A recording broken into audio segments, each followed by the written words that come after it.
Hello everyone, this is Ritu Chaudhary. Today we will continue with chapter number 8 Local Government. This is the second video lecture of this chapter.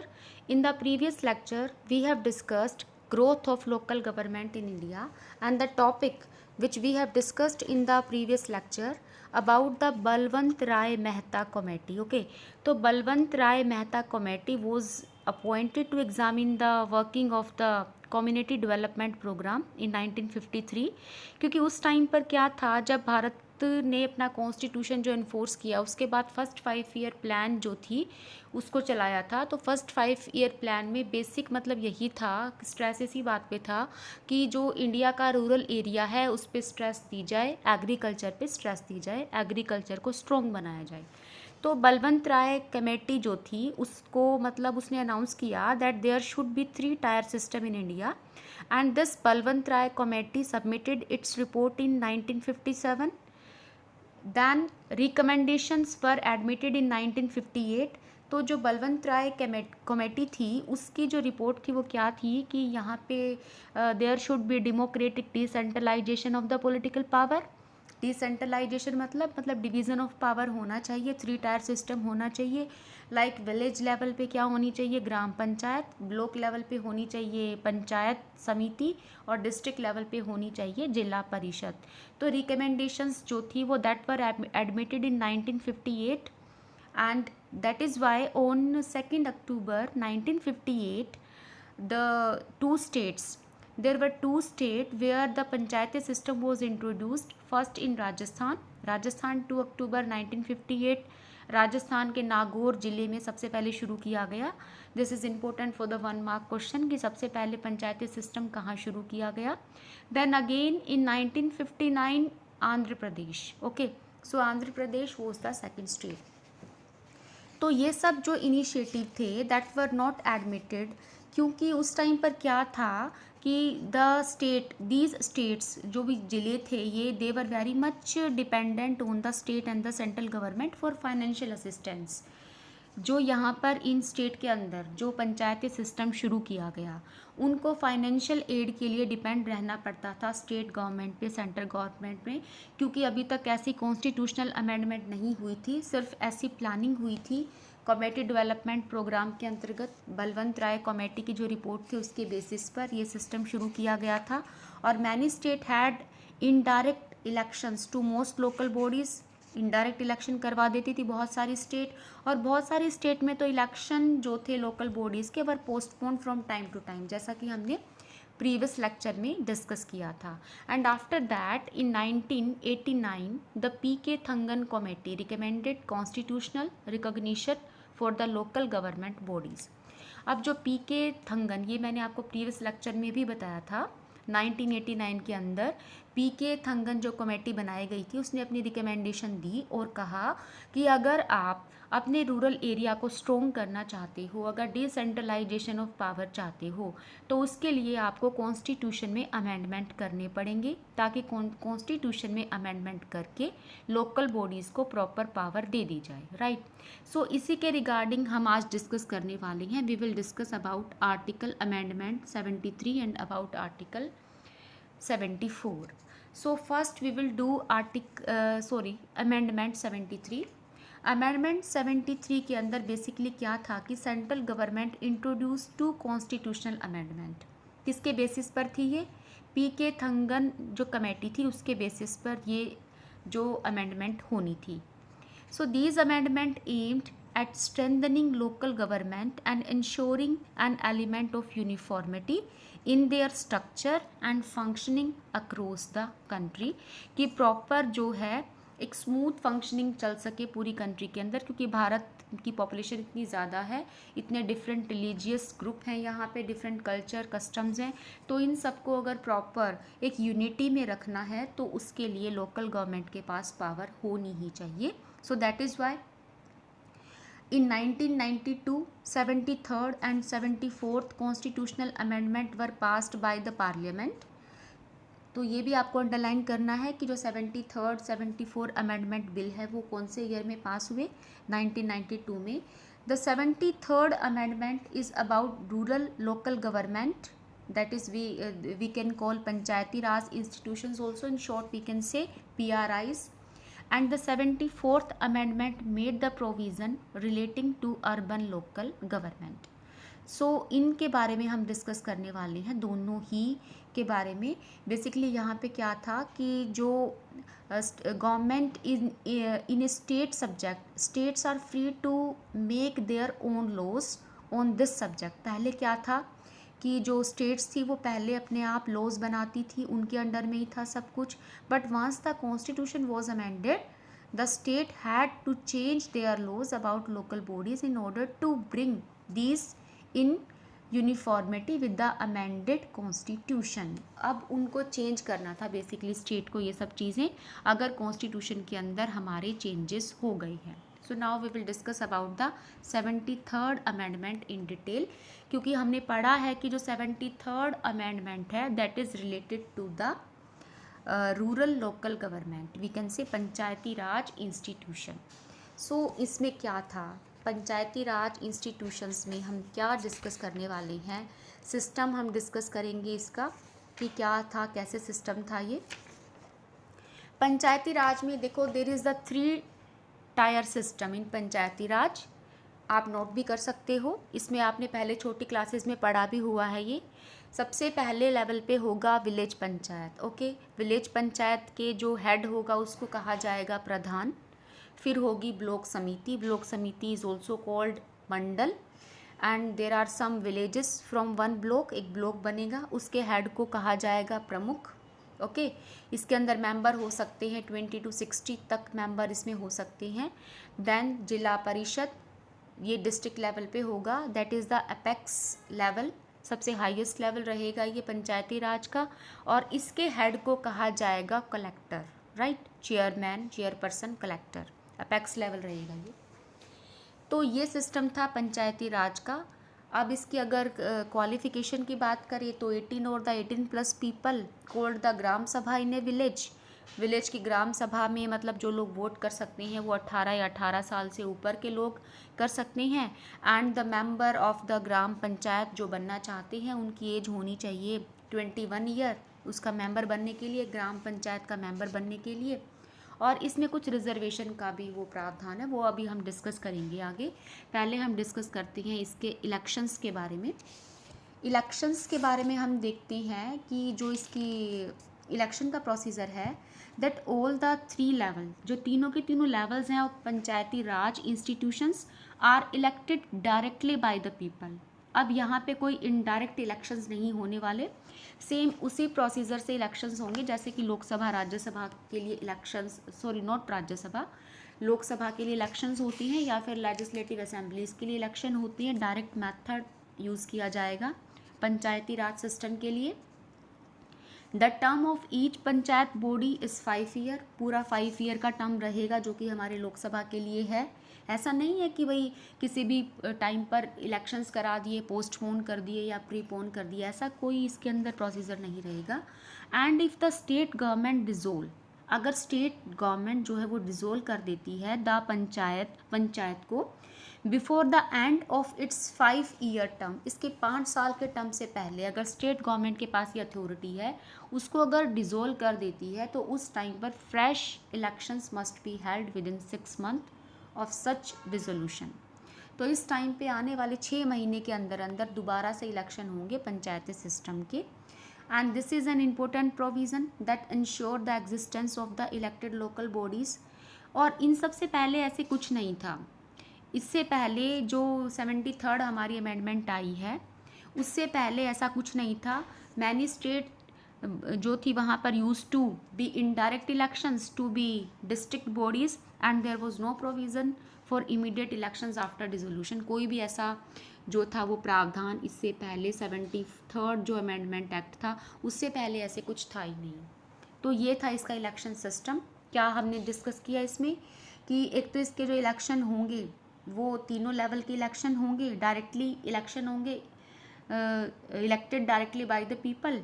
दूसरा इसकी term 5 साल की हो गई या पहले कुछ हुआ ऐसा नहीं था. तीसरा अगर इसके टर्म से पहले अगर डिसोल्व कर दी जाती है पंचायत तो अगले 6 महीने के अंदर अंदर फ्रेश जो है इलेक्शन हो जाएंगे। ये तीनों चीज़ें आपको इसके अंदर लर्न करनी है। अब हम रिजर्वेशन से रिलेटेड बात करेंगे कि रिजर्वेशन का क्या प्रावधान है। यहाँ पे लोकल बॉडीज़ में student 1/3 of the position of all the panchayat institutions are reserved for women. Underline this line, 1/3 seat are reserve for the women. जितने भी लेवल है हमारे तीनों के तीनों पंचायत के जितने भी लेवल्स हैं उनके अंदर 1/3 सीट जो रिजर्व रहेंगी विमेन के लिए रहेंगी, राइट। इसके अलावा जो रिजर्वेशन है for the schedule caste and the schedule tribe are also provided for at all the 3 levels. तीनों लेवल्स में शेड्यूल कास्ट और शेड्यूल ट्राइब्स के लिए भी रिजर्वेशन का प्रावधान है in proportions of their population. देखो पॉपुलेशन के अकॉर्डिंग अब जो 1/3 सीट है वो तो हर एक में इक्वल रहेंगी कि 1/3 सीट रिजर्व है तो रिजर्व है। लेकिन अगर बात करते हैं शेड्यूल कास्ट और शेड्यूल ट्राइब की तो डिपेंड अपॉन द पॉपुलेशन की किसी पर्टिकुलर एरिया में कितने शेड्यूल ट्राइब पीपल हैं, कितने शेड्यूल कास्ट पीपल हैं, उनके अकॉर्डिंग ही सीट रिजर्व की जाएंगी। ज़्यादा है तो रिजर्वेशन ज़्यादा मिल जाएगी और कम है तो रिजर्वेशन कम मिल जाएगी। Fine. So in the state के अंदर क्या है, if the state find it necessary, अगर स्टेट को ये ज़रूरत लगे that they can also provide for reservation for the other backward classes. You know backward classes, OBC classes, आपने नाम भी सुना होगा पहले। यहाँ पे अब स्टेट की ड्यूटी है, स्टेट को फाइनलाइज करना है। अगर उसको लगता है कि भाई OBC को रिजर्वेशन देनी है जो 3rd लेवल है तो वो जो पंचायती सिस्टम है उसमें 3rd लेवल को भी मतलब OBCs को भी देगी रिजर्वेशन। अगर उसको लगता है कि उसको OBCs को रिजर्वेशन नहीं देनी है, उसको सिर्फ ये तो कंफर्म है, ये तो मतलब कॉन्स्टिट्यूशन के अंदर मेंशन है कि 1/3 जो सीट है वो विमेन के लिए रहेंगी और जो रिजर्वेशन है शेड्यूल कास्ट और शेड्यूल ट्राइब का वो पॉपुलेशन के अकॉर्डिंग सेट होगा। लेकिन अब ये एक चीज़ जो OBC वाली है ना, ये किस पर छोड़ दी है, स्टेट गवर्नमेंट पे, कि स्टेट गवर्नमेंट विल डिसाइड कि रिजर्वेशन OBCs को देनी है उसको अपनी स्टेट में या नहीं। ये डिपेंड करता है स्टेट गवर्नमेंट पे, right. It is important to note that these reservations apply not only to ordinary member in the panchayat but also to the position of chairpersons or we can say अध्यक्ष। Okay, तो अब ये जो chairperson है और अध्यक्ष हैं इनको भी ये जो रिजर्वेशन का जो सिस्टम है ना, ये एप्लीकेबल सिर्फ कॉमन पीपल के लिए एप्लीकेबल नहीं है, बल्कि ये एप्लीकेबल है चेयरपर्सन के लिए या अध्यक्ष वगैरह, इन सब के लिए भी एप्लीकेबल है, तीनों के तीनों लेवल्स में, right. So it is important, ये हमने कर लिया है। उसके बाद क्या है कि reservation of the 1/3 of the seats for women is not only in the general category of the seats but also within the state reserved for the scheduled caste, scheduled tribes। अब जो विमेन की reservation है वो schedule caste में भी रहेगी, schedule tribes में भी रहेगी और जो 1/3 सीट है वो तो है ही है। तो विमेन को यहाँ पर जो हमारी दलित विमेन है, आदिवासी विमेन है, उनको तो डबल फ़ायदा हो गया कि उनको दलित की भी रिजर्वेशन मिलने वाली है और साथ के साथ जो 1/3 सीट रिजर्व वुमेन के लिए वो भी मिलेंगी। तो सरपंच हो सकती है, यहाँ पे सरपंच हो सकती है विमेन, दलित भी हो सकती है और आदिवासी भी हो सकती है, right. So now the transfer of the subject. Transfer of the subject में हम बात करेंगे कि 29 जो सब्जेक्ट्स हैं जो पहले स्टेट लिस्ट के अंदर मेंशन थे और लिस्टेड थे 11th शेड्यूल के अंदर कॉन्स्टिट्यूशन के, अब इन सब्जेक्ट को ट्रांसफ़र कर दिया है पंचायती राज इंस्टीट्यूशन में 29th सब्जेक्ट को, ठीक है। जो पहले किसके अंडर में थे, स्टेट गवर्नमेंट के अंडर में थे, अब उन 29th जो सब्जेक्ट हैं उनको किस में ट्रांसफ़र कर दिया है, पंचायती राज इंस्टीट्यूशन में, यानी कि अब उन सब्जेक्ट को देखेगी panchayati raj institution, local governments देखेंगी। So these subjects were mostly linked to the development and the welfare functions of the local level. अभी मैं सब्जेक्ट भी आपको दिखाऊंगी, you can also see in your book at page number 185 पर आप देख सकते हो इन सब्जेक्ट्स को। And the actual transfer of these function depend upon the state legislation. जो अब ये स्टेट ही डिसाइड करेगी कि 29 सब्जेक्ट, कॉन्स्टिट्यूशन ने तो बोल दिया कि चाहे तो आप 29 के 29 सब्जेक्ट ट्रांसफ़र कर दो। अब ये डिपेंड करता है स्टेट पे कि कितने, मतलब एक आधा अगर सब्जेक्ट वो अपने पास रखना चाहती है, इनमें से कौन से सब्जेक्ट उसको, how many subject the state government has to transfer to the local bodies, right. ये उस पर डिपेंड करता है कि वो कितने सब्जेक्ट्स को वहाँ पे करेगी। This is the list of the subject, you can say over here. and in your book also on the page number 185 you can check that, right? So अब इसमें जो अगली चीज़ आपको बता रखी है आपकी बुक में, वो क्या बता रखी है कि जो 73rd अमेंडमेंट है were not made applicable to the areas inhabited by the Adivasi population. अब ये जो अमेंडमेंट के जो रूल रेगुलेशन है ना, वो पूरे तरीके से एप्लीकेबल नहीं है हमारी ईस्टर्न स्टेट है ना, जो लाइक मेघालय, मिज़ोरम, नागालैंड, ये आसाम, जो ये स्टेट है जहाँ पर बहुत ज़्यादा ट्राइबल कम्युनिटीज़ हैं, आदिवासी पॉपुलेशन रहती है। तो ये चीज़ उनके कल्चर को, उनकी ट्रेडिशन को, उनके कस्टम को, इन सब चीज़ों को, उनकी लैंग्वेज को, इनको प्रोटेक्ट करने के लिए, क्योंकि ये हमारे फंडामेंटल राइट है ना, कि कल्चरल जो राइट है हमारा वो फंडामेंटल राइट है, तो उनको प्रोटेक्ट करने के लिए ये वहाँ पर एप्लीकेबल नहीं है। अब वो जो उनके अपने कॉमन रिसोर्सेज हैं, फॉरेस्ट है, स्मॉल वाटर रिजर्वियर्स हैं, इन सब चीज़ों की टेक केयर वो लोग खुद ही करते हैं। तो अगर गवर्नमेंट उनके बीच में बहुत ज़्यादा इंटरफेयर करेगी तो उनको लगेगा कि उनकी जो डिस्टिंक्ट लैंग्वेज है, कल्चर है, उनके साथ छेड़छाड़ की जा रही है, ट्राइबल पीपल के साथ। तो वहाँ पे क्या कर रखा है गवर्नमेंट ने, पावर ग्राम सभा को ज़्यादा पावर दे रखी है of these areas, and elected village panchayat have to get the consent of the gram sabha in many respect. तो ग्राम सभा के यहाँ के जो कॉमन पीपल हैं वही डिसीजन लेते हैं, अकॉर्डिंगली वही वो वर्क करते हैं। सेल्फ गवर्नमेंट मतलब अपने आप को सेल्फ गवर्नमेंट करते हैं वो, राइट। तो ये सब चीज़ें वहाँ पे हैं, उनकी डाइवर्सिटी को, कल्चर को, इन सब चीज़ों को प्रोटेक्ट करने के लिए वहाँ पर ऐसा किया हुआ है। Now come to the next topic is the state election commission. Student, ये जो स्टेट इलेक्शन कमीशन है, यहाँ पे बेसिकली आपको एक ही चीज़ लर्न करनी है कि जो स्टेट गवर्नमेंट है ना is required to appoint a state election commission. जैसे कि लोकसभा के इलेक्शन जो होती हैं, राज्यसभा की जो इलेक्शन होती हैं, उनको कौन करवाता है, ऑर्गेनाइज उनको इलेक्शन कमीशन ऑफ इंडिया कराता है। इसी तरह से स्टेट में भी एक स्टेट इलेक्शन कमीशन है, जो पंचायती सिस्टम के इलेक्शन होते हैं उनको वो कराने के लिए, ऑर्गेनाइज कराने के लिए एक अलग से बॉडी है, स्टेट इलेक्शन कमीशन। तो ये आपको यहाँ से ये लाइंस अंडरलाइन करनी है, ओके।